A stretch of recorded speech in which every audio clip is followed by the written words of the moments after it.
Hello vlog!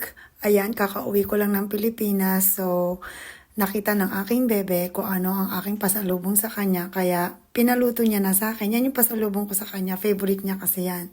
So, sabi niya, yan daw ang gusto niyang kainin. At gusto din daw niyang kumain ng mga Philippine food. Siguro na-miss niya. Tagal kasi namin hindi nagkita. So, ayan. Nag-fried muna ako ng potato and then garlic. Ilalagay natin dyan yung ating corned beef. Super masarap tong corned beef na to kasi tinuro sa akin ng mami ko yan daw ang bibilihin. Tsaka nakain ko na yan sa Pilipinas. Super masarap at malasa. So, yan yung corned beef. Biro mo, yung isang lata na yan, halos 280 pesos na. Di parang 300 pesos na rin yun sa Pilipinas, diba? Tapos, pag 300 pa, isang kilong baka na rin yun. Medyo lugi yata ako. Pero, masarap talaga siyang corned beef na yan. So, dinala ko siya dito dahil favorite niya. Ayan, may mga buo-buo talagang baka yung loob ng corned beef. At saka super pure ang beef niya, tsaka malasa talaga. Kaya yan ang favorite namin kahit mahal. Nilagyan ko siya ng konting lemon para hindi mag-amoy kasi mainit ngayon sa Japan. Kaya para lang hindi mabilis masira. Nilagay ko na yung fried potatoes. Siyempre, lalagyan din natin siya ng mga seasoning. Kahit may lasa na siya, nilagyan ko pa rin siya ng konting salt and pepper para mawala lang yung lansa niya.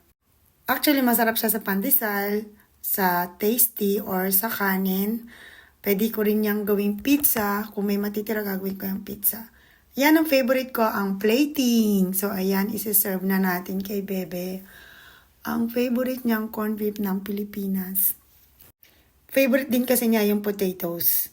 So, lalagyan natin siya ng onion rings. Ayan. So, ayan yung salad niya, the rice, yung rice niya. Nagluto na rin ako ng gulay. Tapos, pinalamig ko yung baso niya for beer niya, sa beer niya. Ayan. Pininisar ko yung baso kasi mainit nga yun sa Japan. Siyempre, nagluto din ako ng gulay kasi gusto niya daw Philippine food. Ayan, naggisa ako ng bulang lang siya. Hindi siya pakbet, bulang lang siya. Bakit siya bulang lang? Kasi meron siyang okra at kalabasa, charot. Bahala kayo dyan mag-name ng ulam. Masaya-masaya siya dahil nakakita siya ng Philippine food at Philippine food yung style ng kain namin. So, hindi siya magcha-chopstick. So, ayan, titikman niya na ang aking ginawang gulay at ang corned beef. Siyempre, masasarapan yan. Favorite niya lahat ng luto ko eh. Ayan, sabi niya, nani kore, oishii ne. Sashiburi ni tabita ne, kore, Philippine yori. Ayan ang mga sinasabi niya, mga ganyan pabulong-bulong ba. Ayan naman yung pasalubong ko sa kanyang emperador. Gusto daw niyang uminom niyan. So, ayan. Siyempre, ibang baso. Kanina, beer, rock glass naman yung sinerve natin sa kanya. Kasi, siyempre, maarte siya. Kailangan iba yung glass. Ayan, magra-rock siya. Pag rock is may yellow. Pag straight is walang yellow. Huwag kayong ma-confuse. Yun ang ibig sabihin nun. So, rock siya, ayan. Tinignan niya yung chaser. Sabi ko, lime juice yan. Sabi ko, ganun. Ayan, tinry niya yung walang lime. Tapos, tinry din niya yung merong lime. So, dalawang klase yung ininom niya. So, dahil anniversary namin, nainggit ako sa kanya, ayan, uminom na rin ako. Mukhang masarap kasi. Pero yung akin may lime. So, nilagyan ko ng lime yung akin. Para hindi masyadong hard.